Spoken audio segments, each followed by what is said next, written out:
Kalau kita bicara tentang Dewan Kesenian ya, eh, dia semacam wadah yang berfungsi memfasilitasi kepentingan pegiat seni, baik sanggar maupun perseorangan atau komunitas kesenian, ke pemerintah. Assalamualaikum warahmatullahi wabarakatuh. Selamat datang di acara Didaktif, diskusi daring interaktif yang diadakan oleh Perpustakaan Supiati.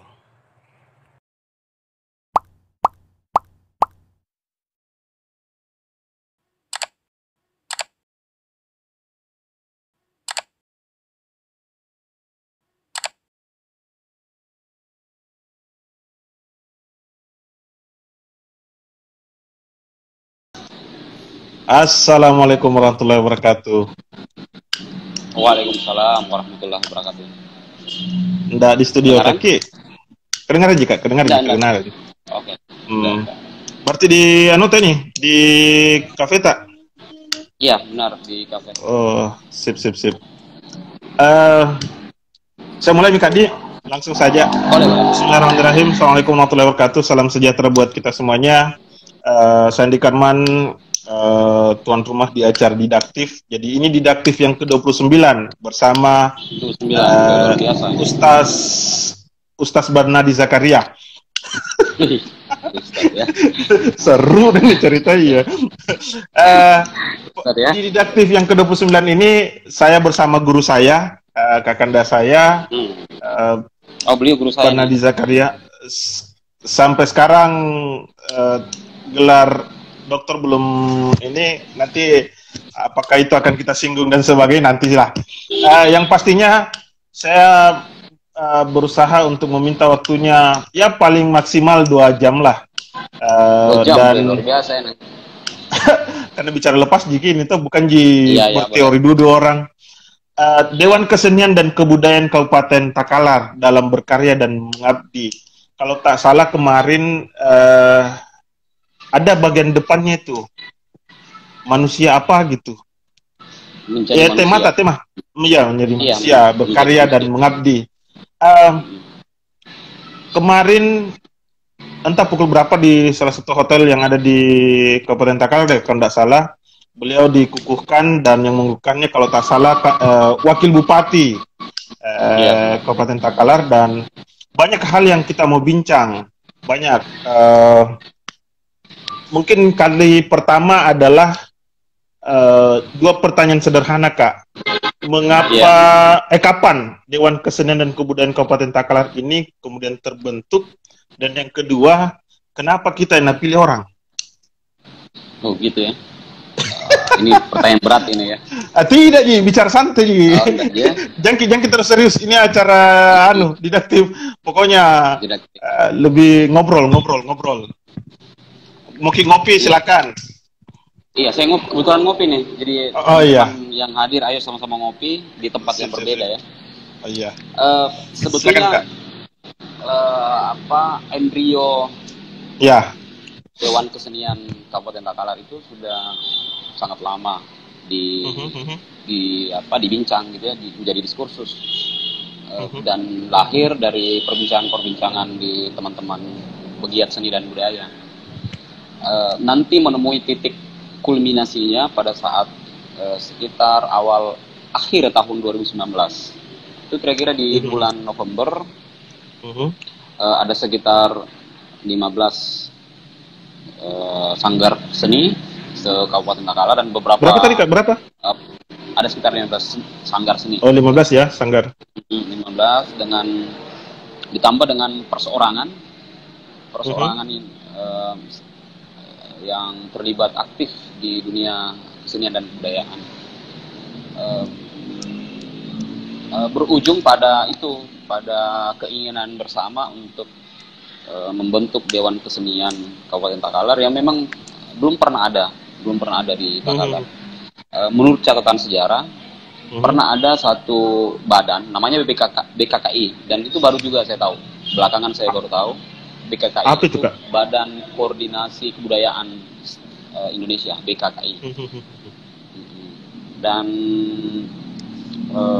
nafasnya juga tidak berlangsung lama. Saya tidak tahu apa masalahnya.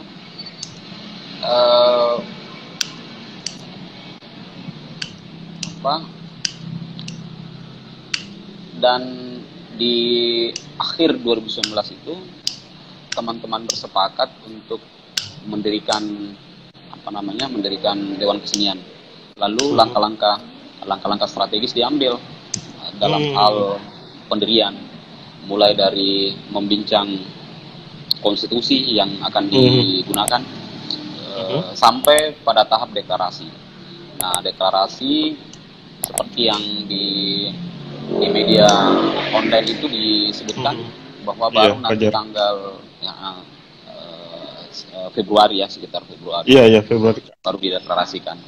Tetapi embrionya, cikal bakal kelahirannya itu sudah jauh sebelumnya. Bahkan mungkin jauh sebelum 2019, diskursus tentang keinginan teman-teman pegiat kesenian di Takalar tentang Dewan Kesenian itu sudah sangat lama. Nah, momentum barangkali yang mempertemukan kerinduan itu akhirnya bergayung sambut di tanggal 16 Februari 2020 itu pada saat deklarasi. Dan ada yang unik pada saat deklarasi. Kita memilih tempat memang di Baruga Karembainea. Di mana? Baruga Karembainea. Baruga Karembainea di reruntuhannya karena sekarang ini dipugar oleh Kabupaten Takalar, mungkin akan direnov. Di sanalah teman-teman mendeklarasikan Dewan Kesenian Kabupaten Takalar itu. Kira-kira begitu.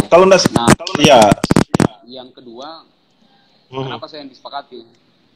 Saya tidak tahu juga ya kenapa saya yang disepakati. Karena tidak ada proses yang sifatnya politis gitu ya. Tidak ada.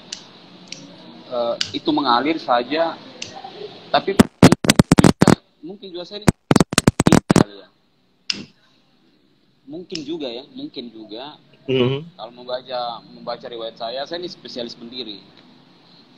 Iya. Mungkin Sekjen Imapsi. Iya, dan mungkin spesialis pendiri. Termasuk saya buat sanggar itu tahun 2004 kalau saya tidak salah di Takalar. Itu namanya Sanggar Abolisi Batang. Saya bersama dengan teman-teman aktivis kesenian di Makassar yang kebetulan orang Takalar. Saya bentuk.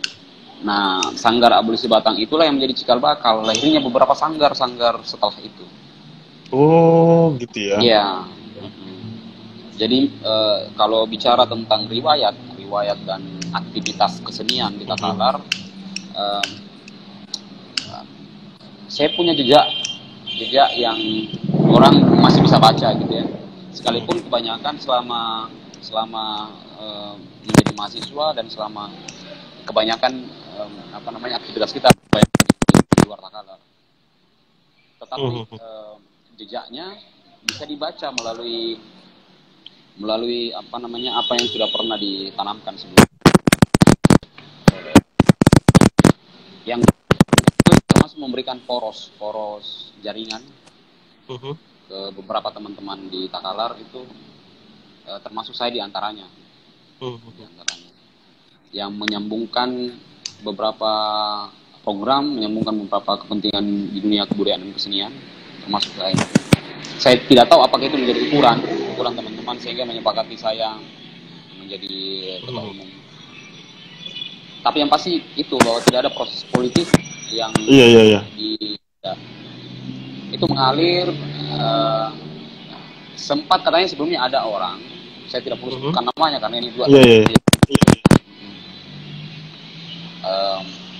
tapi berdomisili di Makassar, tapi tinggal di Takalar.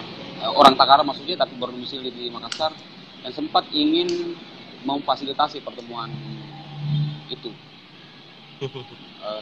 Hari itu juga saya ketemu orang, dan saya sampaikan bahwa sejatinya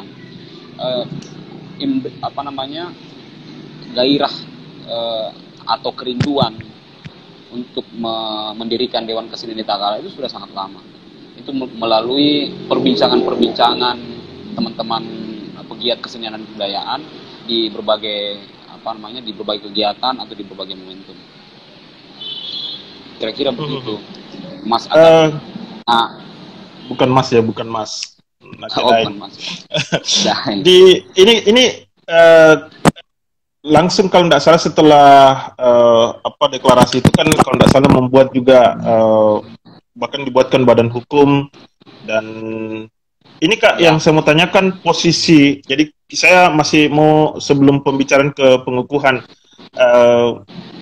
ini di bawah naungan salah satu instansi atau dia berdiri sendiri Kak?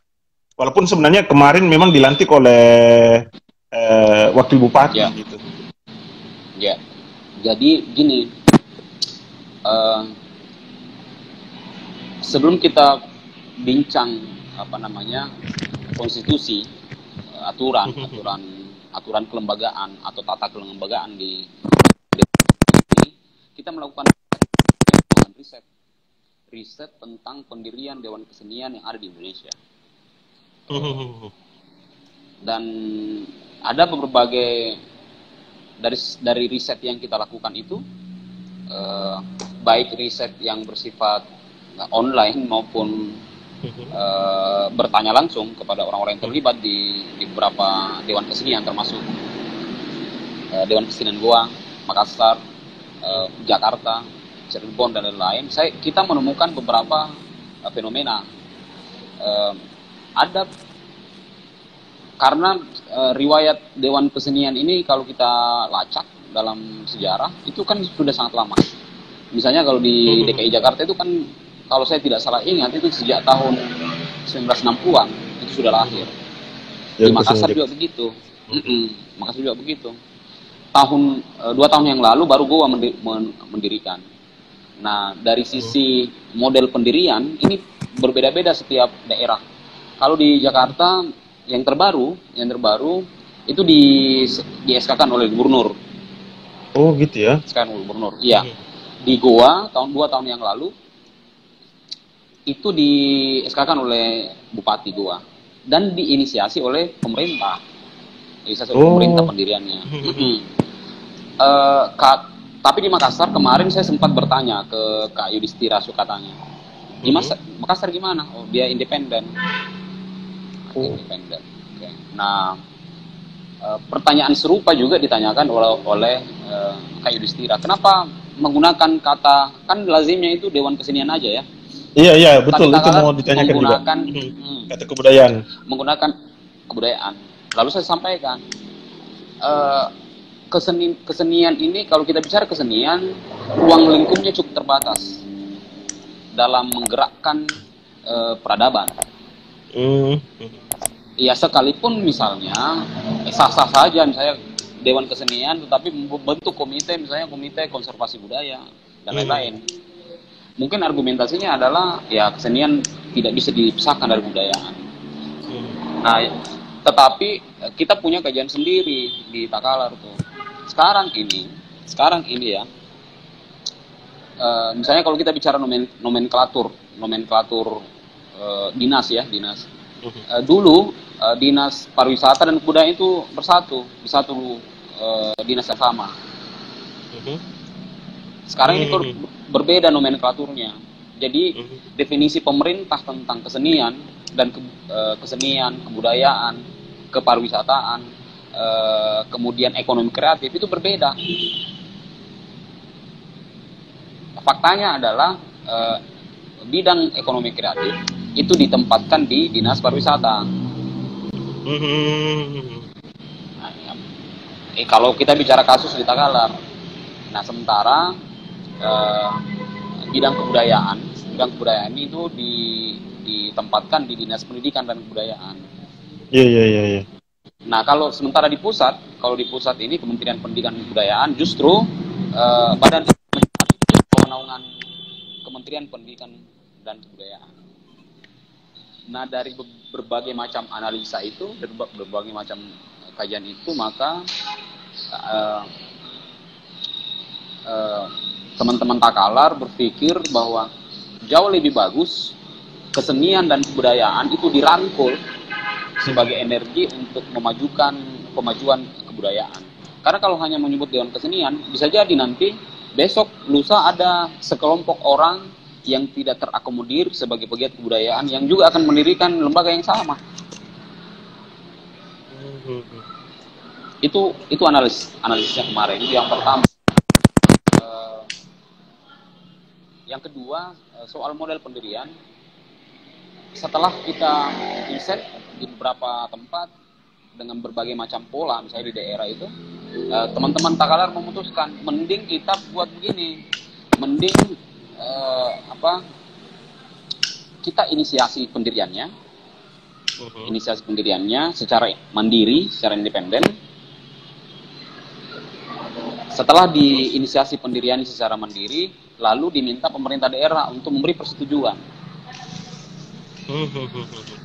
bahwa ini bukan anak haram, gitu ya, bukan anak haram peradaban Takalar, tapi dia adalah anak sah pewaris kebudayaan sendiri yang juga perlu diperhatikan oleh pemerintah daerah. Kan ada beberapa daerah tuh yang memang inisiasi pendiriannya dari pemerintah daerah. Kekhawatirannya teman-teman Takalar, kekhawatirannya kita tidak bisa bertindak dan bersikap mandiri kalau dari awal diinisiasi oleh pemerintah. Karena misalnya termasuk penyusunan komposisi pengurus dan lain-lain, itu tentu juga harus mendengar disposisi gitu ya, disposisi dari itu. Iya. Nah, kita mau mengambil sikap yang aman untuk keberlanjutan organisasi. Sikap yang aman yang dimaksud adalah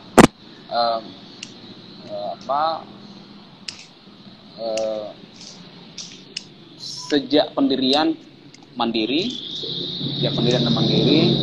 sehingga kita tidak terbebani dengan hal-hal yang sifat politik secara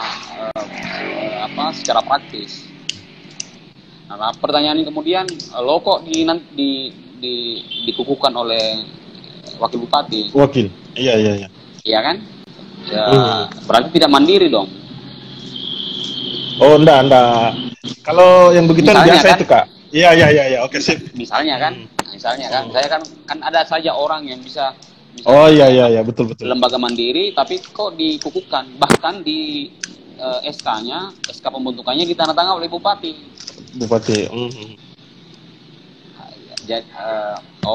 Jadi saya bilang begini, SK kepengurusan itu tetap ditandatangani oleh Dewan Pendiri sebagaimana mandat anggaran dasar dan anggaran rumah tangga. Bupati dalam hal ini hanya memberikan persetujuan, jadi tanda tangan hanya persetujuan. Yang kedua, naskah pembacaan pengukuhan kemarin itu waktu kami dikukuhkan, diktumnya begini, bunyinya begini.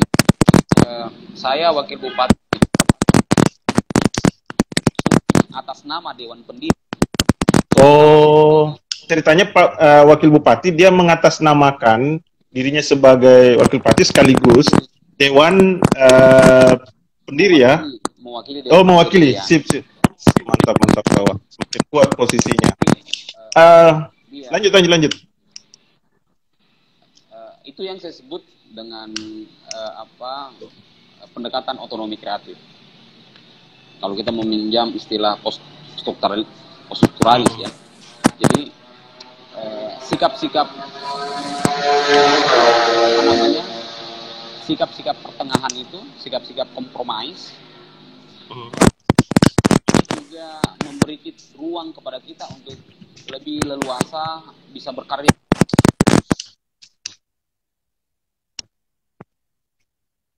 Untuk hiruk pikuk itu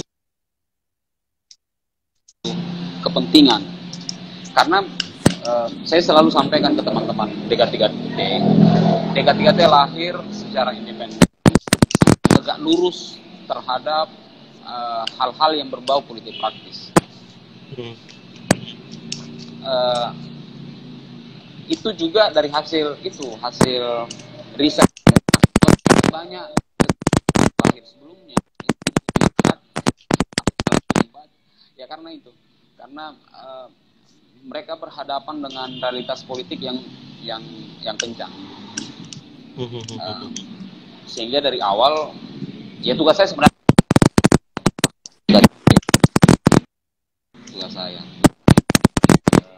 meletakkan batu pertama,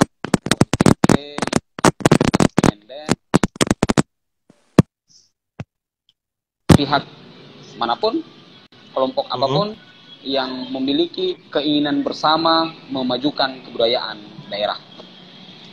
Jadi dengan pemerintah, dengan swasta, dengan siapapun yang memiliki keinginan atau visi yang sama memajukan dunia kesenian dan kebudayaan, kita sama-sama bergerak. Jadi dan seharusnya memang begitu. Dunia kesenian ini harus bekerja sama pun gitu ya, siapapun di kemaslahatan kebudayaan.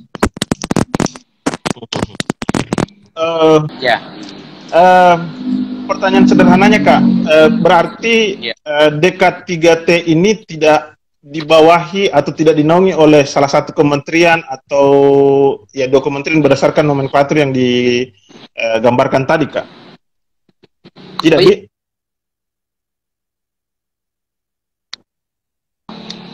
Gimana? Hanya pendiriannya, pembentukannya disetujui oleh pemerintah daerah. Tapi secara formil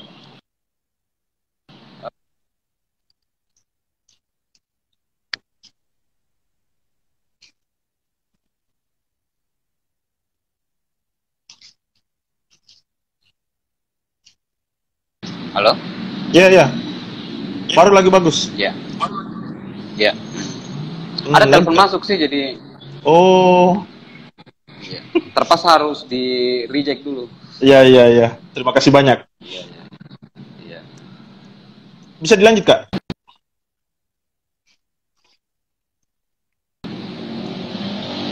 Iya. Halo. Jelas Mi Kak Din? Iya. Oke. Iya. Kak, yang saya mau tanyakan ini pada persoalan posisi Dewan Kesenian seperti yang digambarkan tadi bahwa ada Dewan Kesenian di Makassar, ada Dewan Kesenian di. Apakah tidak ada satu wadah yang kemudian bisa mengakomodasi, misalnya biasanya itu di lembaga ada yang di tingkat provinsi, ada yang di tingkat cabang atau di tingkat kabupaten. Apakah tidak ada misalnya wadah? Jadi ceritanya Dekat 3T ini berdiri sendiri, jadi tidak ada di bawah naungan Dewan Kesenian Provinsi gitu Kak. Misalnya Dewan Kesenian Provinsi Sulawesi Selatan dan seterusnya. Jadi memang berdiri berjalan sendiri masing-masing. Iya. Sejauh ini begitu. Jadi hasil pelacakan saya, semua daerah yang baru terbentuk Dewan Kesenian itu, misalnya Makassar sudah lama, Goa baru 2 tahun yang lalu, Takalar tahun ini. Kemudian saya coba cross check di Palopo juga belum terdengar Dewan Kesenian yang bernama Dewan Kesenian ya. Kemudian di Lu juga belum. Kemudian di Bantaing katanya pernah ada tapi vakum. Jeneponto selalu gagal mendirikan karena egoisme masing-masing pegiat seni. Nah, tampaknya memang baru itu. Nah, tetapi saya punya pikiran dengan beberapa teman-teman untuk mendorong lahirnya satu lembaga kesenian dan kebudayaan di tingkat provinsi yang bisa bersinergi dengan dewan-dewan kesenian yang ada di daerah. Sejauh ini belum ada Dewan Kesenian Provinsi Sulawesi Selatan sejauh ini. Nah, tapi dalam waktu dekat karena komunikasi kita baik Dewan Kesenian Goa, ada Pak Rahmansyah ketuanya, baik Maros, Wawan Mataliu sebagai ketuanya, baik Pak Erwin Carlo di Makassar. Ini terjalan dengan baik. Mudah-mudahan ada momen yang bisa mempertemukan kita semua untuk mendorong lahirnya satu lembaga atau wadah gitu ya, wadah di tingkat Provinsi Sulawesi Selatan. Memang menurut saya kalau mau lebih cepat didorong dari bawah, dari kabupaten-kabupaten mendorong ini ke tingkat provinsi. Dewan-dewan kesenian yang sudah terbentuk ya. Iya, iya, iya. Nanti dewan kesenian provinsi terbentuk, dewan provinsi inilah yang juga mendorong lahirnya dewan-dewan kesenian kabupaten kota yang belum terbentuk, menurut saya. Iya, iya, iya, iya, iya. Menarik. Karena energi teman-teman daerah itu kan beda-beda. Iya, iya, betul. Energi beda-beda. Takalar ini termasuk cepat proses pendiriannya. Iya. Bulan Februari tiba-tiba sudah ada kabar pelantikan, walaupun kondisi ya masih perdebatan tentang kasus COVID ini. Kak, ya lanjut Kak. Iya, silakan. Jumlah pengurus berapa orang, Kak? DK3T itu kan komposisi kepengurusannya memperkenalkan 3 istilah gitu ya. Ada yang kita sebut sebagai BPH, Badan Pengurus Harian, dan itu hasil sebenarnya resume dari berbagai dewan-dewan kesenian yang ada di Indonesia. Kita pelajari satu-satu model strukturnya, lalu kita pilih model itu. Kita memperkenalkan istilah Badan Pengurus Harian. Kemudian ada bidang-bidang yang terdiri dari 3 bidang besar: bidang kesenian, bidang kebudayaan, dan bidang keorganisasian.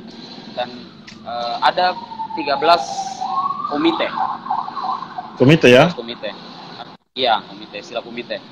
Dan istilah komite itu memang lazim dipakai di Dewan Kesenian, termasuk Dewan Kesenian Jakarta, Dewan Kesenian Makassar. Tapi saya tidak tahu yang lain ya, karena istilah-istilah ini juga kadang-kadang berbeda. Bahkan ada Dewan Kesenian itu, kalau di Cirebon itu namanya Dewan Kesenian dan Kebudayaan juga. Di luar itu ada namanya majelis, ada teman saya yang ketua majelis budaya. Majelis budaya. Iya, majelis budaya. Kebetulan teman saya di daerah-daerah lain energinya berbeda-beda di soal Dewan Kesenian dan Kebudayaan ini. Tetapi kalau kita bicara khusus Sulsel misalnya, memang menurut saya secara pribadi, memang kalau kita ingin melakukan pemercepatan ya, bahwa setiap daerah memiliki Dewan Kesenian dan Kebudayaan daerah, maka memang harus didorong dulu terlebih dahulu Dewan Kesenian di tingkat provinsi. Dari situlah setelah terbentuk Dewan Kesenian tingkat provinsi, dari situlah Dewan Kesenian tingkat provinsi yang melakukan komunikasi ke masing-masing kabupaten kota yang belum memiliki Dewan Kesenian. Saya tidak tahu kalau di Palopo ya sudah ada atau tidak. Tapi kabarnya sih belum ada di Palopo. Iya, saya belum terlalu anu juga Kak kalau di Palopo. Ya kita doakan semoga dengan hasil diskusi kita banyak daerah yang kemudian tertarik untuk membuat Dewan Kesenian maupun Dewan Kebudayaan. Bahkan kalau perlu seperti saya tadi, dia menyatukan antar kesenian dengan kebudayaan. Iya, sip. Kak, ini tadi yang saya mau tanyakan berkaitan komite. Posisi komite sebagai apa dia Kak? Tugas-tugasnya dia? Tugasnya dia sebenarnya adalah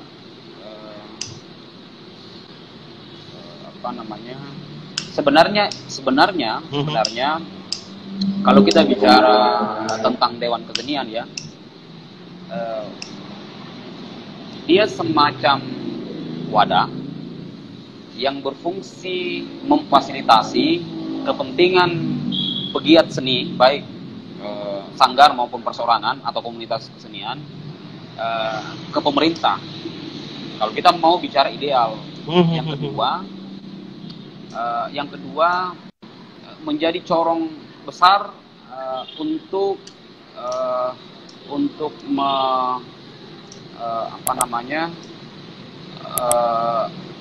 untuk melihat persoalan-persoalan kesenian dan kebudayaan di tingkat daerah yang bisa untuk melahirkan pemikiran ataukah rekomendasi kepada pihak yang berwenang.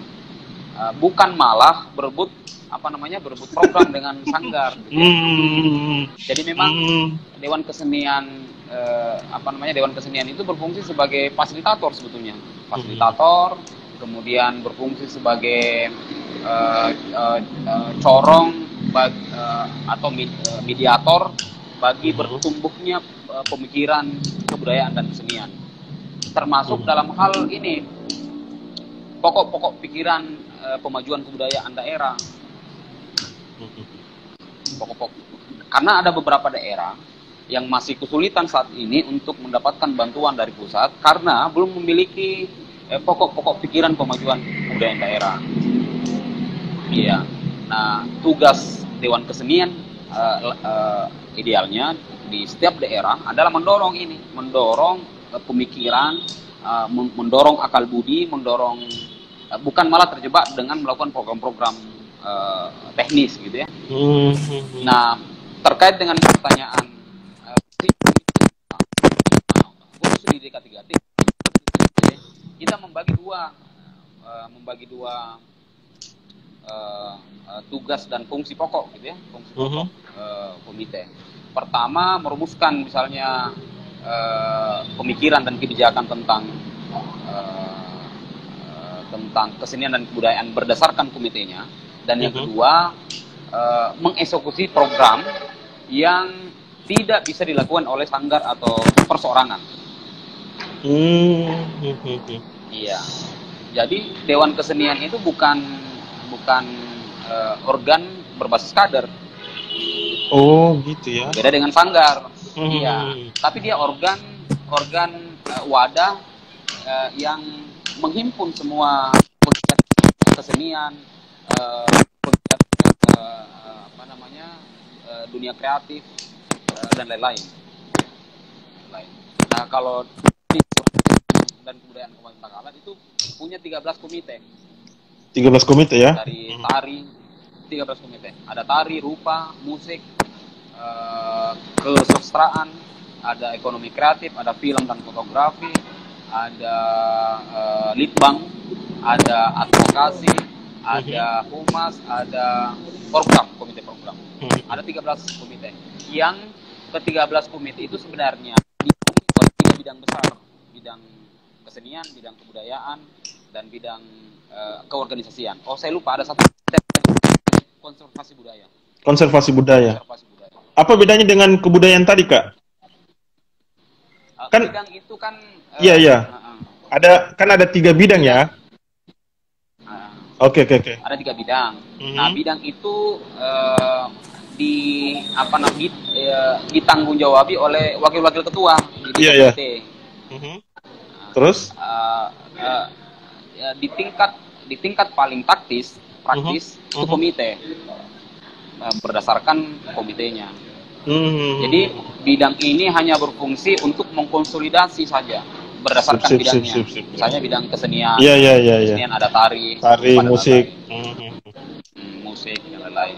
Di bidang budaya juga begitu, kebudayaan masuk ekonomi kreatif, konservasi budaya dan lain-lain. Keorganisasian ada advokasi. Ada program, ada humas, ada litbang. Karena teman-teman di DKT memilih 3 pendekatan bidang itu tadi. Karena lazim biasanya yang lemah, organ-organ kesenian itu lemah di organisasi. Tajam secara karya, tapi tumpul biasanya, tapi tidak semua. Ini kita bicara kasus. Iya. Tajam terhadap karya, tapi tumpul terhadap manajemen organisasi. Nah, energi-energi ini yang kemudian disatukan dalam kalau 3T. Makanya kita bagi 3 bidang secara besar: kesenian, kebudayaan, keorganisasian. Tapi dia tidak punya anggota. Yang punya anggota hanya komite. Karena dia hanya bertugas sebagai fasilitator atau konsiliator. Gitu ya. Misalnya ada perkara tentang hiruk pikuk tentang tari, ada orang yang mengambil karya orang lain misalnya. Nah, tugas DK3T apa? tugas DKTT adalah menjernihkan pemahaman kita tentang tari. Ataukah mungkin membuat workshop atau seminar dan lain-lain untuk menjernihkan pemahaman kita tentang tari. Sekarang ini kan kalau kita bicara tari, perdebatannya adalah boleh tidak itu. Makanya sekarang muncul apa yang disebut dengan tari kreasi. Boleh tidak, misalnya tari kalau tari baru mungkin boleh, tapi pertanyaannya boleh misalnya tari yang berangkat dari Paturioloang, berangkat dari kearifan lama, itu dibuatkan tari sendiri. Misalnya kalau di Takalar ada misalnya tradisi Moduk Lompoa. Iya. Apakah boleh dibuatkan tari Moduk Lompoa? Ya boleh aja. Dan dia disebut tari apa? Tradisi kah ataukah tradisi atau tari kreasi? Nah, hal-hal itu kan menarik untuk menjadi bahan diskursus. Untuk munculnya tidak hanya sekadar karya, tapi juga kearifan-kearifan baru yang bisa dimaksimalkan untuk menambah hasanah kebudayaan daerah. Nah, tugas komite tari ya seperti itulah kira-kira. Kak, jadi ceritanya di bidang itu hanya ada masing-masing satu orang ya? Enggak. Jadi ada ketua komite, ada anggota. Nah, jumlah pengurus yang ada di Dewan Kesenian dan Kebudayaan Takalar itu sekitar 100-an itu. Dari pengurus harian sampai anggota komite. Oh, jadi bidangnya ini menaungi perkomite. Nah, di situ ada timnya, Kak, ya? Ya, ada ketua komitenya, ada anggota komite. Ini kayak berarti dia semacam subbidang inilah yang kemudian disebut sebagai komite, rantingnya ini ceritanya. Ya. Sip. Semakin menarik ini. Kemarin apakah program dibuat berdasarkan bidang, ataukah sudah dibuatkan dalam bentuk perkomite, Kak? Di pengukuhan itu, di rapat kerja maksud saya. Iya, perkomite. Perkomite ya. Komite. Program berdasarkan perkomite. Jadi semua 13 komite itu mendorong masing-masing program, usulan program ke rapat pleno rapat kerja kemarin. Tapi sebelumnya kan kita sudah menggelar apa yang kami sebut dengan rapat pleno pertama, Iya. Ya. Nah, di situ kita sepakati format penyusunan usulan program. Jadi kemarin itu jauh lebih cepat karena kita sudah siapkan format sendiri. Itu sisa diisi oleh teman-teman dan didiskusikan mulai dari tujuannya, jenis programnya, kemudian alokasi anggarannya, waktunya, outputnya dan lain-lain. Jadi itu lebih cepat proses rapat kerja yang dilakukan. Alam Pak. Kak, kan biasanya dalam sebuah organisasi itu ada yang disebut dengan Renstra dari ketua umum. Jadi rencana strategis. Strategis. Ini yang yang diinginkan oleh ketua umum. Selama satu periode Barnadi Zakaria, kira-kira Kak mau diarahkan kemana nanti DK3T ini? Apakah lebih pada penguatan organisasi saja dulu, ataukah justru dia semakin kuat pada persoalan sosialisasinya dan seterusnya, Kak?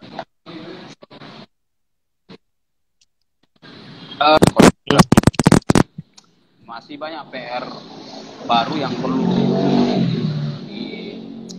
disegerakan secara organisasi. Yang pertama memang yang perlu diselesaikan adalah problem eksistensi, gitu ya, eksistensi. Kalau kita bicara problem eksistensi, maka itu banyak tuh rangkaiannya, mulai dari sekretariat, mulai dari keinginan untuk mendorong dibangunnya gedung kesenian gitu ya, sebagai tempat berkarya teman-teman seniman dan budayawan. Kemudian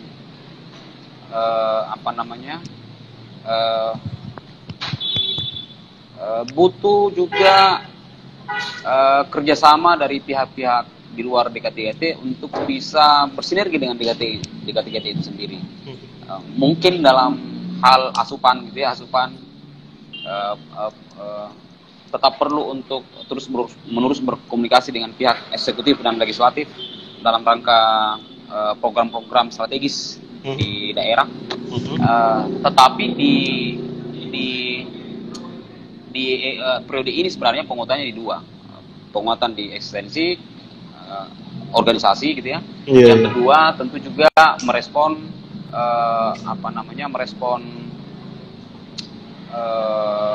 ikhwal kebudayaan dan kesenian yang cukup banyak yang ada di Takalar.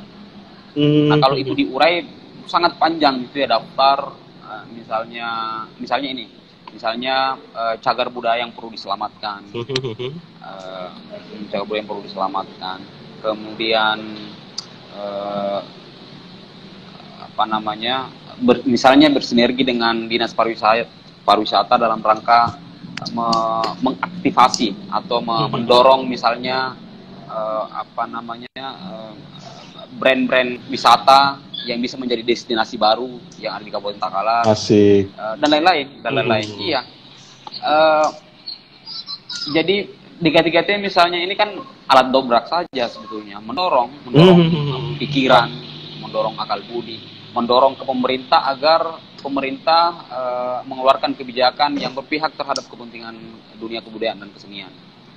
Kalau misalnya program yang teknis, misalnya sifatnya teknis, misalnya seperti pagelaran itu kan meski bukan DKTGT yang melakukan, teman-teman sanggar bisa lakukan itu.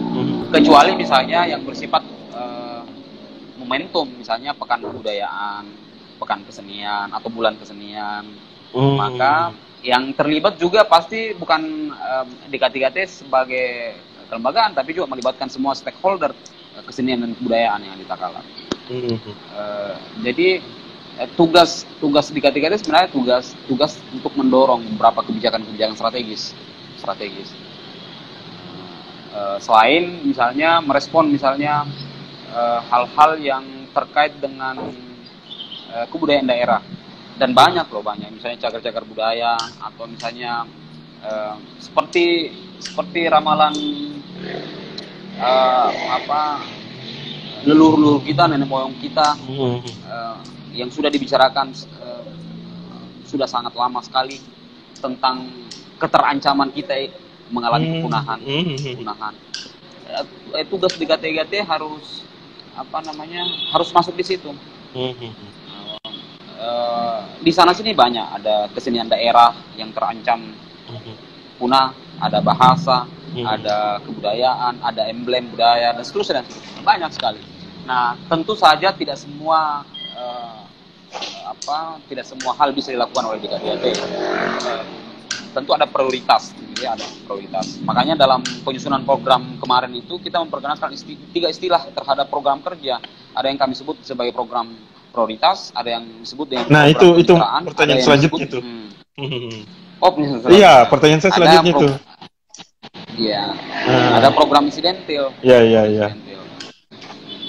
Jadi semacam pertanyaannya adalah rekomendasi yang paling fundamental yang diajukan kepada DK3T apa saja, Kak? Termasuk mungkin kita akan berbicara bahwa program jangka pendeknya DK3T ini apa, dan kemudian ya termasuk itu cagar budaya yang perlu diselamatkan. Mungkin itu semacam program satu periodenya Barnadi Zakaria dan kawan-kawan, karena itu memang butuh waktu yang tidak bilang 1-2 bulan saja, gitu kan? Ya, benar. Nah, makanya itu yang mau dijelaskan, Kak. Bisa diklasifikasikan hal yang paling fundamental yang harus memang disegerakan, termasuk kan apalagi DK3T punya ruang untuk ke pemerintah. Kira-kira rekomendasi ke pemerintah apa saja juga, Kak? Jadi kan biasanya ada begitu. Ada banyak ini. Iya, itu yang Kalau kita bicara program prioritas misalnya, pertama yang perlu disegerakan adalah pendirian gedung kesenian sebagai tempat berkarya bagi teman-teman kesenian di daerah. Karena rasanya juga agak berat teman-teman bisa berkarya tanpa punya fasilitas gitu ya, fasilitas gedung. Karena kita bayangkan lah misalnya seperti di Eropa, minggu orang nonton pagelaran teater gitu ya, pagelaran teater, teman-teman kesenian sibuk untuk berkarya karena diapresiasi karyanya. Sekarang kan nih teman-teman kesenian berkarya setelah punya karya lalu dipentaskan di tempat-tempat yang mereka bisa akses. Tapi tidak satu ruang sendiri, ruang kebudayaan sendiri yang coba dibuat sendiri oleh teman-teman pegiat seni. Nah, lewat DK3T mudah-mudahan kita bisa mendorong ke pemerintah agar bisa difasilitasi terbentuknya gedung kesenian. Itu pertama. Yang kedua, kita sudah mendorong ide tentang apa yang kita sebut sebagai kampung budaya atau desa budaya. Desa budaya sebagai desa percontohan, dan kita sudah melakukan upaya-upaya komunikasi ke beberapa dinas terkait, kemudian ke Kementerian Desa. Sampai kemarin itu ada dari wakil menteri desa itu memberikan testimoni terhadap DK3T. Keren. Itu salah satu upaya teman-teman DK3T untuk mendorong beberapa program prioritas jangka panjang. Nah, tampaknya memang desa mengalami kekurangan pikiran hari ini. Dana desa banyak, 1 miliar per desa, tapi program-program yang ada di desa itu semuanya berupa fisik saja, tidak ada bersifat kebudayaan. Nah, mudah-mudahan kampung budaya itu bisa kita dorong dan bisa menginspirasi desa se-Indonesia ya. Dan itu target jangka panjang tentu saja, karena kalau kita bicara desa budaya tentu ada syarat-syaratnya, tentu ada ada karakteristiknya. Nah, itu juga membutuhkan kerja panjang. Itu yang kedua. Yang ketiga, yang perlu disegerakan juga khususnya Takalar ya, karena Takalar belum memiliki satu payung hukum yang disebut dengan pokok-pokok pikiran kemajuan kebudayaan daerah. Itu penting. Ada beberapa program manifestonya ya nasional. Manifesto. Ada beberapa program nasional yang harusnya bisa melibatkan Takalar, ternyata tidak. Ada beberapa bantuan-bantuan di tingkat nasional yang tidak bisa didapatkan di daerah karena terganjal karena Takalar belum memiliki pokok-pokok pikiran kebudayaan. Nah, tugas DK3T mendorong itu. Kita sudah berbincang dengan bidang kebudayaan di Dinas Pendidikan. Kita sudah berbincang dengan beberapa pihak-pihak yang bisa melahirkan itu, baik eksekutif maupun legislatif, dan teman-teman DK3T sisa mengawal itu. Yang lain misalnya seperti misalnya program entahkah itu seminar, entahkah itu pagelaran, entahkah itu penghargaan, penghargaan atau yang lain-lain misalnya, itu kami sebut sebagai program jangka pendek saja.